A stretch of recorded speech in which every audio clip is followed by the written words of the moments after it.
Hello everyone, I welcome you all in this channel. And yes, I am busy nowadays. That's why the pace of uploading videos, I can say the speed of uploading videos has been reduced a little bit, but I'll assure you that I'll continue posting videos as always. Obviously the timing will be a little bit, as I promised that I'll post videos in 2 days minimum, but somehow due to my personal exams also, as I am also preparing, so that's why the videos are little bit late, but no problem, कोई बात नहीं है। आप लोगों को तो पढ़ाई करने से मतलब है, पढ़ाई हो अच्छे से, आप लोग कंसेप्ट समझ जाएं, चीज़ों को समझ जाएं, वो मेरे लिए बहुत इम्पॉर्टेंट है और वही मेरे लिए काफ़ी है। तो यहाँ हम लोग कंप्लीट कर चुके थे, करीबन हमने डिकम्पोजिशन रिएक्शन कर लिया था। तो आ जाते हैं अपने पढ़ाई के टॉपिक पे और देखते हैं कि डिकम्पोजिशन रिएक्शन के बाद, क्योंकि अभी काफ़ी रात में मैं ये वीडियो बना रहा हूँ, काफ़ी टायर्ड होने के बाद, दिन भर के बहुत सारे दूसरे कामों को हैंडल करने के बाद, so that's why I am not in a position कि मैं वो वाइट बोर्ड में बता सकूँ। थोड़ा टायर्ड हूँ, इसलिए मैं चाहता था कि बट स्टूडेंट्स इंतज़ार करते हैं, उनका भी तो सिलेबस आगे बढ़ना चाहिए, उनकी भी पढ़ाई होनी चाहिए, इसलिए मैं वीडियो बना रहा हूँ। So kindly manage for today, okay. इस वीडियो के लिए मैनेज कर लीजिए आप लोग, ठीक है। चलो, तो हम लोगों ने देखा था लाइमस्टोन किस तरह से हीट होने के बाद डिकम्पोज हो जाता है, या फिर हमने डिकम्पोजिशन कर लिया था। और yes, there are certain examples also as far as decomposition reaction is concerned, okay. See, it was also a very good example. Here we will see that how lead nitrate सबको पता है, ये obviously एक सीधी सी बात है कि ये भी एक कंपाउंड है, और इसे हम हीट करते हैं तो ये लीड ऑक्साइड बनाता है, नाइट्रोजन डाइऑक्साइड और ऑक्सीजन। क्या है सर, कैसे होता है, कैसे नहीं होता है, वो देखिए अभी इम्पॉर्टेंट नहीं है। इम्पॉर्टेंट ये है कि एक कंपाउंड के ब्रेक होने पर दूसरे कंपाउंड्स बनते हैं। ऑब्वियसली उसके एक के ब्रेक होने पर एक से ज़्यादा कंपाउंड्स जो बनते हैं या एलिमेंट्स जब बनते हैं तो हम उसको डिकम्पोजिशन कहते हैं। रूल क्या है एग्जैक्टली वो इम्पॉर्टेंट नहीं है, वो शायद आप लोगों को अपने ग्रेजुएशन लेवल पे पढ़ना होगा कि सर PbNO3 के ब्रेक होने पे PbO ही क्यों बनता है क्योंकि ये रिएक्शन है, ओके। तो इस तरह से हम याद रख सकते हैं, इस तरह से हमको समझना है, और एक तरह से मैं सच बोलूँ तो इसको याद करना है। So you have to remember all this, okay. And I am again repeating कि अगर आप लोग बोर्ड एग्ज़ाम्स के लिए तैयारी कर रहे हो, ऑब्वियसली कर ही रहे हो क्योंकि अब 10th में हो, तो जो सारे रिएक्शन आपको ये ब्लू कलर में दिखे हुए मिलेंगे ना NCERTs में, वो कम से कम 3 बार अपने कॉपी में लिख के प्रैक्टिस करना है, क्योंकि उसे अगर आप लिखते हो तो आप उसको प्रैक्टिस करते हो। इन रिटर्न क्या होता है कि वो आपके दिमाग में परमानेंटली फिट हो जाता है। That's the reason I am telling to write it multiple times in your notebooks so that you can retain it for a longer period of time, okay। आप लोगों की भलाई है। अब देखो क्या है ना, ये जब भी हम एक ग्रेफाइट रॉड को लेते हैं, ऑब्वियसली एक इन्वर्टेड ग्लास ट्यूब में, ये सेटअप तो बड़ा ही क्लियर है, इसलिए मैं छोटे बच्चों की तरह बैठ के ये बगल वाले एक्टिविटी को नहीं पढ़ रहा हूँ। एक मग को लेना है, इन्वर्टेड टेस्ट ट्यूब्स में कॉर्क से या फिर स्टॉपर से इसे यहाँ रोक देना है, स्टॉप करके ग्रेफाइट लगाना है, इस सेटअप पे चलना है और यहाँ बैटरी से कनेक्ट कर देना है, ठीक है। हम कर क्या रहे हैं भाई, ये इलेक्ट्रोलिसिस ऑफ वाटर कहलाता है, जब हम ब्रॉड वाटर को ब्रेक करते हैं, ठीक है। जब हम करंट पास करते हैं, ऑब्वियसली यहाँ सभी को पता होगा कि एनोड जो होता है वो क्या होता है, पॉजिटिव होता है या नेगेटिव होता है। एनोड पॉजिटिव होता है, कैथोड नेगेटिव होता है। तो दो तरह के हमको यहाँ पोलैरिटी मिल जाती है, और जब हम यहाँ पर ऑन करते हैं, ठीक है, जब हम ऑन करते हैं करंट को, स्विच को, तो क्या होता है कि वो ऑटोमेटिकली वाटर जो है वो इलेक्ट्रोलाइसिस होने लगता है और वो ब्रेक होने लगता है into two things. As everybody present in this class, obviously in standard 10 I am talking about, they all know that water is made up of two major compounds, that is hydrogen and oxygen. ठीक है, तो वो उन दो part में divide होगा. पर क्या सर हाइड्रोजन और ऑक्सीजन का मात्रा जो वॉल्यूम होता है वो क्या सेम होता है वाटर में? नहीं होता. ठीक है, तो यहाँ पे जब आप देखोगे, एक में गैस जो है वो ज़्यादा है, एक में गैस जो है वो कम है. किस में ज़्यादा है किस में कम है देख के पता चल रहा है ना. यहाँ पर लिखा हुआ है हाइड्रोजन ज़्यादा है और ऑक्सीजन कम है. Why? Because H2O, hydrogen is double. As if will see the proportion in chemical formula, then obviously hydrogen is double of oxygen, right? ठीक है, क्यों ऐसा है? ऐसा इसलिए है भाई क्योंकि जिन चीज़ों की नंबर्स ज़्यादा होंगे, जिन चीज़ों का एलिमेंट्स का नंबर्स ज़्यादा होगा, ठीक है, तो वो ज़्यादा ही कलेक्ट होंगे ना. नंबर, उनके जो पार्टिकल्स हैं, उनके जो एटम्स हैं वो ज़्यादा हैं. So obviously during electrolysis they will be collected in a large volume, right? That's why. तो यहाँ पर सिर्फ और सिर्फ डिकम्पोजिशन को दर्शाने की कोशिश की गई है. मैं बहुत ही ज़्यादा उनके डीप कंसेप्ट में जाना नहीं चाहता, because things that are important for us, we have to do that only, right? Things that will fetch us marks, that will give us marks. Okay, अब देखो ये यहाँ पर क्या हो रहा है. सिल्वर क्लोराइड ले लो, उसे चाइना डिश में रख दो. चाइना डिश ऑब्वियसली इसलिए लिया जाता है ताकि उनके साथ मिलकर कोई और रिएक्शन ना हो. अगर हम दूसरा स्टील या एल्युमिनियम या कॉपर का प्लेट लेते हैं तो उसमें दूसरा रिएक्शन होने की चांसेस होती हैं. That's why. ओके, वरना आधे से ज़्यादा बच्चे तो यही पूछते रहते हैं सर चाइना डिश क्यों ले लो भाई, पाकिस्तान की डिश ले लो, उसमें क्या दिक्कत है. तो चाइना डिश को जब हम वहाँ रखते हैं तो क्या होता है, silver chloride after some time due to the effect of sunlight it breaks down into two individual elements, that is silver and chlorine. सीधी सी बात है, वो ब्रेक हो जाता है. ठीक है, why? Because it is decomposition reaction I have already told, right? Since decomposition reaction was already told by me in the previous video, but I am repeating it in this video in order to revise the important examples, right? और भाई video थोड़ा इस तरह से बना रहा हूँ मैं आउटडोर में, ठीक है. बाहर तो बैकग्राउंड में नॉइजेस आ रही होंगी, तो kindly ignore the noises from the background only due to the as I was seeing the inconvenience of my students. तो उनकी दिक्कत की वजह से मुझे लगा कि नहीं भाई, मुझे वीडियो बनानी चाहिए, ज़्यादा अपने बारे में नहीं सोचना चाहिए, बच्चों के बारे में भी सोचना चाहिए. So kindly focus on the studies only, background noises को अवॉइड करिएगा.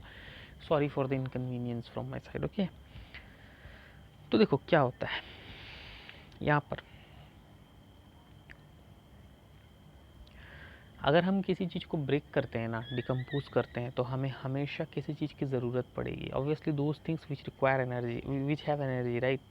For example it may be heat, light, electricity, obviously. तो जहाँ पर हमें इन एनर्जी का सहारा लेना पड़ेगा, द प्रोसेस और the reactions in which we have to take energy, yes, that is known as endothermic reaction, as I already mentioned it to you all. ठीक है, मैंने एक्सोथर्मिक मेंशन कर दिया था पिछले चैप्टर में और पिछले वीडियो में देख सकते हो, और अभी मैंने एंडोथर्मिक भी बताया. ठीक है, तो इस पर ज़्यादा चर्चा नहीं करेंगे. ये सब जो इन टेक्स्ट क्वेश्चंस हैं जो in with in the chapter आप लोगों को देखने को मिलता है, so I request you all to kindly solve it. अगर नहीं हो पाता then you can ask me as a doubt. Okay, so whenever wherever you are trying to approach me, you can ask me and I'll try to solve your doubts, okay, as soon as possible. okay, तो अब displacement reactions के बारे में भी मैंने बताया था कि एक एक्टिविटी सीरीज़ होती है. उस एक्टिविटी सीरीज़ के अकॉर्डिंग हम देखते हैं कि कौन सी एलिमेंट दूसरे एलिमेंट को डिस्प्लेस कर सकती है. So I try to skip this part because I don't want to waste time. Okay, अब देखो डबल डिस्प्लेसमेंट क्या होता है. सबसे पहले मैं सबको ना एक इम्पॉर्टेंट इसका फ्लो चार्ट बना के बताता हूँ। जैसे मान लो A B plus C D, double displacement reactions की या का रूल ये है कि सब अपने पोजीशन को डिस्प्लेस करेंगे और दूसरे वाले की पोजीशन की तरफ चले जाएंगे, यानी ए जो है वो डी की तरफ चला जाएगा और सी जो है वो बी की तरफ आ जाएगा। मैं या फिर मैं ये कह सकता हूँ बी जो है वो सी की तरफ आ जाएगा, एक ही बात है। तो ये हो जाता है ए सी प्लस बी डी हुआ। Why it is double displacement? Because A is also changing its position as well as B is also changing its position. Since two elements are changing position here in this reaction, that's why it is known as double displacement reaction in spite of displacement reaction only, right?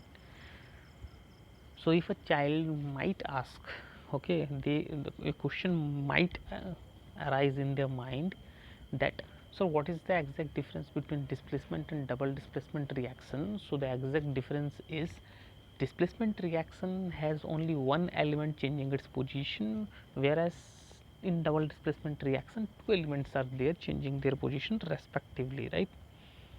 Okay,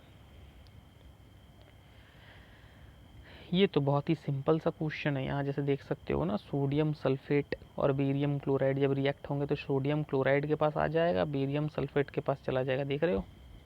और obviously don't forget to see the balancing part also, because balancing is very important as far as exam is concern. तो ये मत देख लेना कि अरे गुरुजी आप balance तो कर ही नहीं रहे हो, ठीक है। मैं तो नहीं कर रहा हूँ इसमें, मैं व्हाइट बोर्ड में भी जब पढ़ाता हूँ तो बैलेंसिंग मैं नहीं करता का ज़्यादातर, इसलिए क्योंकि बच्चों को प्रैक्टिस करना है, ठीक है ना।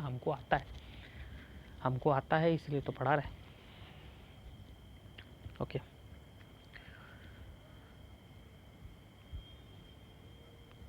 okay, so you can see it if you have to understand it through a conventional way by learning the definitions and all. So you can see the definitions here. ये यहाँ पे देख सकते हो भाई, ये पेन यहाँ, एक minute. reactions in which there is an exchange of ions between the reactants are called double displacement reactions. So mutual exchange takes places. okay, mutually exchange होता है दो एलिमेंट के, दो कंपाउंड के बीच, इसलिए उसे डबल डिस्प्लेसमेंट कहते हैं। अब आ जाते हैं यहाँ पर एक और बहुत ही इंपॉर्टेंट कंसेप्ट के ऊपर, जो कि है oxidation and reaction, reduction reaction. इसमें देखो दो चीज़ें हैं, एक एलिमेंट कॉपर, ये ऑक्सीजन मिल गया इसे ना ऑक्सीजन, यहाँ पर देखो, तो वो ऑक्सीडेशन कहलाता है। जब एक एलिमेंट में ऑक्सीजन आकर मिल जाए तो वो ऑक्सीडेशन है, बड़ा सिंपल है, as simple as that. But thing is that, अब देखो ये एक बेचारा ऑक्सीजन लेकर बैठा हुआ था, कॉपर ऑक्साइड, इसने ऑक्सीजन लूज कर दिया, दे दिया, अब यहाँ पर इसके पास ऑक्सीजन नहीं है, then it is known as reduction. So if an element और compound, obviously compound will be the right answer for this, right word for this. So if a compound is losing oxygen, then what we'll say, the compound is reducing, reduction is taking place. But if a compound is gaining oxygen, then oxidation is taking place, right? Good. Now let's see this concept through hydrogen. मैं यहाँ समझा देता हूँ सबको, ठीक है।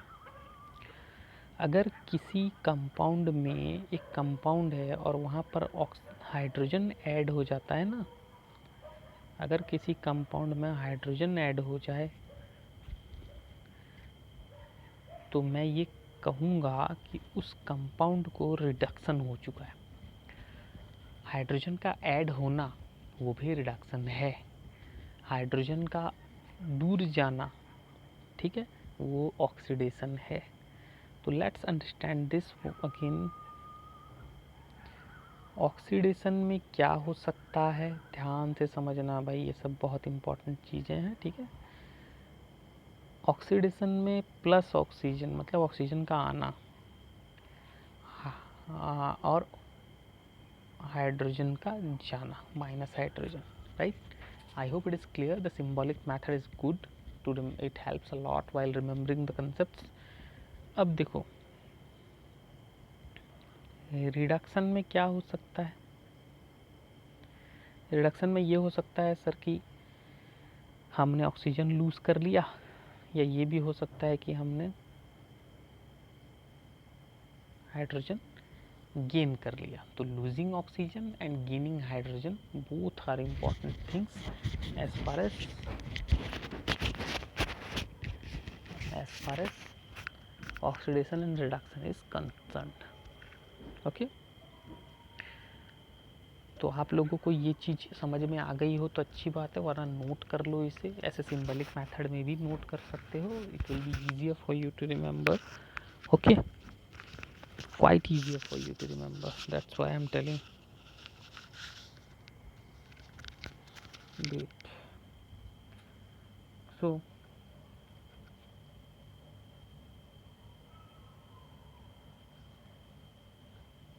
yes, मैंने ये सब एक्सप्लेन कर दिया है, इसे बुक में देख सकते हो। जैसे ZnO है, C है, ठीक है, वो इसने लूज कर दिया, so here zinc is reduced. Now one more thing is important here. अगर एग्जाम में किसी ने पूछ लिया कि सर जी बताइए ऑक्सीडाइजिंग एजेंट क्या होता है और रिड्यूसिंग एजेंट क्या होता है, जिसने तुम्हें ऑक्सीडाइज होने में हेल्प किया, जिसने तुम्हें ऑक्सीजन प्रोवाइड किया, वो ऑक्सीडाइजिंग एजेंट होगा।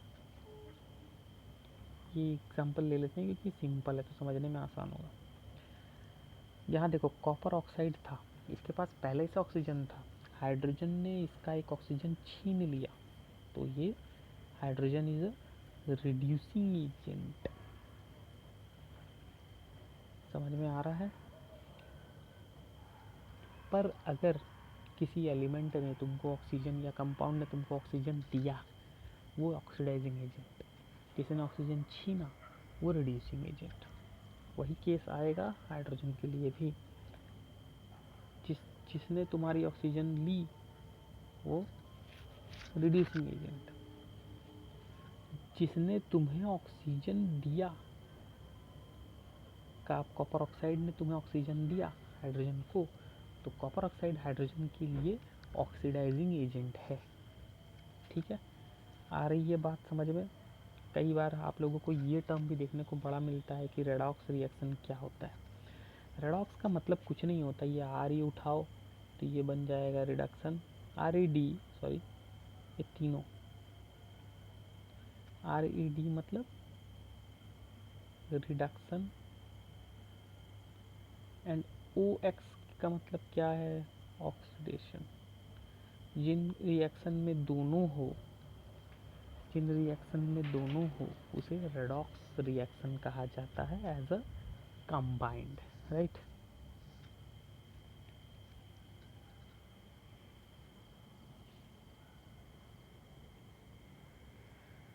ऑक्सीडेशन एंड रिडक्शन की कुछ एग्जांपल्स हैं, ये 2 एग्जांपल करने के बाद हमारा ये चैप्टर ख़त्म हो जाएगा। पहला तो देखो कोरोजन। कोरोजन क्या होता है, जब भी हम किसी मेटल को बाहर रख देते हैं, उसमें एयर और मॉइस्चर वाटर इफेक्ट करते हैं तो उनमें कुछ चेंजेस आते हैं, उसे कोरोजन कहा जाता है। आयरन के कोरोजन को स्पेसिफिक नाम दिया गया है, उसे कहते हैं रस्टिंग, क्योंकि एक रेडिश पाउडर होता है, ठीक है, brown, obviously reddish brown powder होता है। कॉपर और सिल्वर में भी होते हैं बट उनके नाम, उनके कलर अलग अलग हैं, ठीक है।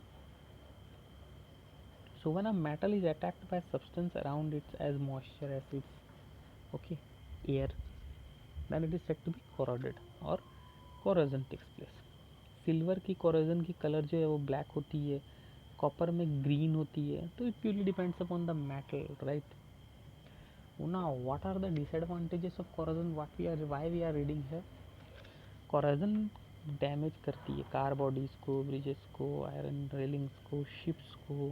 मेटल से बनने वाले primarily all those things that are made up of metals, they get corroded or they get damaged, their quality reduces drastically, right। उनकी क्वालिटी बहुत ख़राब हो जाती है जब वो कोरड होते हैं तो, ठीक है, बहुत पैसे बर्बाद होते हैं। कोरोजन से बचने के लिए भी बहुत सारे तरीके हैं, जैसे पेंटिंग करना, गैल्वेनाइजेशन करना, जिंक की लेयर को चढ़ाना जिसे कहते हैं वो। Now one more example of oxidation and reduction that we are understanding is rancidity. Rancidity कुछ नहीं है भाई, नाम बहुत बड़ा लगता है कि अरे सर क्या टेक्निकल टर्म है ये, खाने का या किसी भी चीज़ का सड़ना, गलना, खराब होना, उसे रेंसिडिटी कहते हैं। जब हम खाने को बाहर रख देते हैं उसमें से स्मेल आता है ना, बुरा स्मेल, तो फैट और ऑयल जब ऑक्सीडाइज हो जाते हैं तो वो रेंसिड हो जाते हैं, उनकी स्मेल गंदी हो जाती है, टेस्ट बदल जाता है, खट्टे हो जाते हैं, ठीक है ना। तो वो फैट और ऑयल जो अंदर होते हैं ना खाने के, वो ख़राब होते हैं, ऑक्सीडाइज होते हैं, ठीक है। Oxidation takes place in that.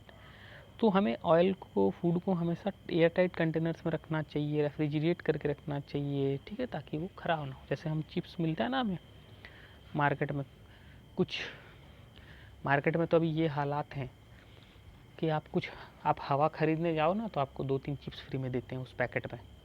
ऐसा लगता है हमको ये नहीं लगता कि हम चिप्स खरीदने जा रहे हैं, हमको ये लगता है हम एयर खरीदने जा रहे हैं। तो वो जो एयर होता है ना, वो नाइट्रोजन होता है, वो क्या करता है कि उसके अंदर ऑक्सीजन नहीं आने देता और इनडायरेक्टली क्या, डायरेक्टली ही उन्हें प्रोटेक्ट करता है from oxidising, and that's why the chips they obviously they get preserved, right?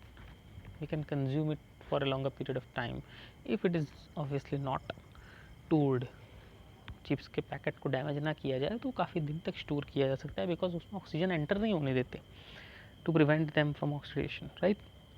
तो चलो यहीं तक हमारा चैप्टर था, बड़ा ही इजी, बड़ा ही सिंपल चैप्टर था। इसके एक्सरसाइजेस मैं नेक्स्ट वीडियो में तो नहीं, मैं इसके एक्सरसाइजेस नोट्स जो हैं उनका लिंक सेंड कर दूंगा, ठीक है, टेलीग्राम ग्रुप में सेंड कर दूंगा मैं लिंक इसके, और आप लोग इसको सॉल्व कर सकते हो। जिसने सॉल्व कर लिया है तो बहुत अच्छी बात है। हम नेक्स्ट वीडियो में हमारी नेक्स्ट चैप्टर स्टार्ट होगी, so stay tuned, okay, continue learning, keep sharing the video, and thanks all of you for your tremendous support and love. Bye bye, have a nice day.